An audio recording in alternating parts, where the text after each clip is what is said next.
ચાલો, ગઈકાલે આપણે પૂર્ણાંક સંખ્યા શું છે તે શીખ્યા. પૂર્ણાંક સંખ્યાને સંખ્યા રેખા પર નિરૂપણ શીખ્યા. પુનરાવર્તન કરીએ, હે ને? ચાલો, આ એક પૂર્ણાંક સંખ્યા છે, બરાબર? પૂર્ણાંક સંખ્યામાં શૂન્યની જમણી બાજુએ કયા પૂર્ણાંકો આવેલા છે? હા, રિયા કહેશે. ધન પૂર્ણાંક સંખ્યા. કઈ સંખ્યા કયા પૂર્ણાંકો આવેલા છે? ધન પૂર્ણાંક. બાજુએ કયા પૂર્ણાંકો આવેલા છે? જીવ. કયા પૂર્ણાંકો? ઋણ પૂર્ણાંક. ઓકે, આપણે આ શીખ્યા છે, બરાબર? સંખ્યામાં ડાબી બાજુથી જેમ જેમ જમણી બાજુ જઈએ તેમ પૂર્ણાંક કેવો થતો જાય? વિભૂતિ મોટો. મોટો થતો જાય. અને જમણી બાજુથી ડાબી બાજુ આવીએ તેમ પૂર્ણાંક કેવો થતો જાય? પૂજન નાનો થતો જાય, બરાબર? તો 2 અને -2 માં મોટું કોણ? 2 અને -2 માં મોટું કોણ?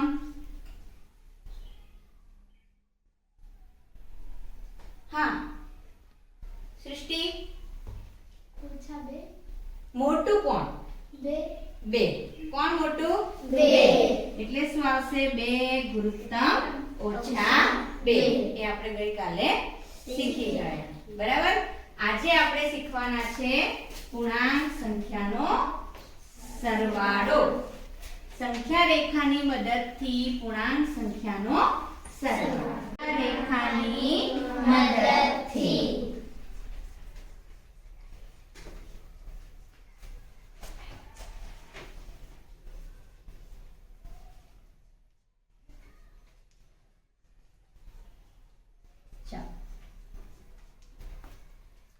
હવે એવી સંખ્યા રેખાની મદદથી સરવાળો હું તમને જીઓજીબ્રા એપમાં શીખવીશ. શીખ્યા છે, ખબર છે ને તમને? ખ્યાલ છે ને? જો આ ખિસકોલી છે, હે ને? ખિસકોલી અહીંયા ઊભી છે, ત્યાં શૂન્ય છે. પછી જમણી બાજુ ધન પૂર્ણાંકો 1 2 3 4 5 એમ. હા, ધન પૂર્ણાંકો પણ કેવા છે? અસંખ્ય. આગળ વધે છે. તેવી જ રીતના ડાબી બાજુ કયા પૂર્ણાંકો બતાવેલા છે? ઋણ પૂર્ણાંક. તો પહેલી આપણી રકમ છે -2 વત્તા 1. ધ્યાનથી જોજો. હવે -2 વત્તા 1. હવે જોજો, ખિસકોલી પહેલા ક્યાં જશે? -2 પર ગઈ, હે ને? ત્યાંથી કેટલા ડગલા ખસી? 1 ડગલું. કઈ બાજુ ખસી? ડાબી બાજુ કે જમણી બાજુ? કઈ બાજુ? જમણી બાજુ. કઈ બાજુ ખસી? જમણી બાજુ. 1 ડગલો ખસી. તો કયો અંક આવ્યો? -1 ઓછા 1. એટલે કે -2 વત્તા 1 બરાબર -1. એનો કોઈ પણ પૂર્ણાંક સંખ્યામાં ધન પૂર્ણાંક જો ઉમેરવામાં આવે તો તેટલા ડગલા આપણે કઈ બાજુ ખસવાનું છે? જમણી બાજુ. કઈ બાજુ ખસવાનું? જમણી બાજુ. રકમ છે -9 વત્તા 10. કઈ છે? -9 વત્તા 10. ઓકે, ચાલો તો હવે આપણે જોઈએ ખિસકોલી બેન ક્યાં જશે? પહેલા -9 પર જશે. ચાલો, ત્યાર પછી કેટલા ડગલા કઈ બાજુ ખસશે? કઈ બાજુ ખસે છે? જમણી બાજુ. કેટલા ડગલા ખસ્યા? 10. બરાબર. તો ક્યાં આવ્યા? 1 ઉપર. ધન 1 +1. બરાબર. એટલે કે -9 વત્તા 10 કરશું તો 1 આવશે. એટલે એનો મતલબ એમ કે કોઈ પણ પૂર્ણાંક સંખ્યામાં ધન સંખ્યા જો ઉમેરવામાં આવે તો તેટલા જ સ્ટેપ આપણે કઈ દિશામાં જવાનું?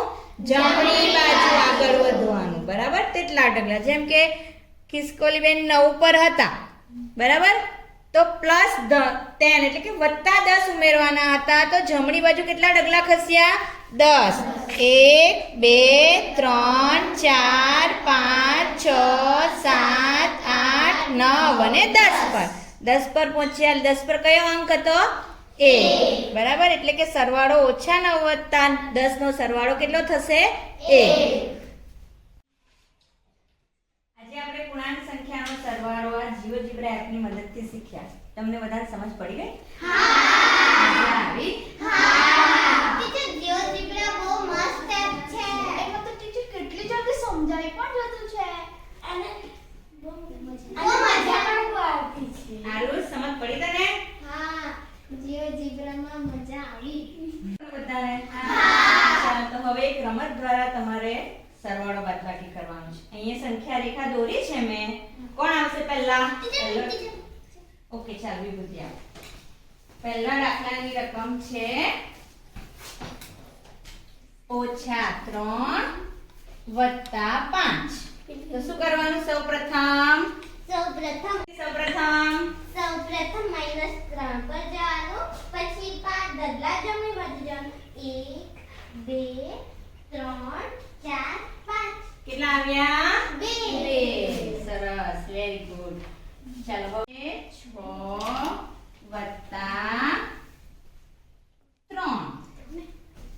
6 + 3 કોણ આવે છે 6 + 3 આરુષ ક્યાં ઊભું રહેવાનું 6 પર ધન સંખ્યા ઉમેરી છે કઈ બાજુ જવાનું આપણે કઈ બાજુ જમણી બાજુ કેટલા ડગલા જવાનું 3 1 2 3 કેટલા આવ્યા 9 સરસ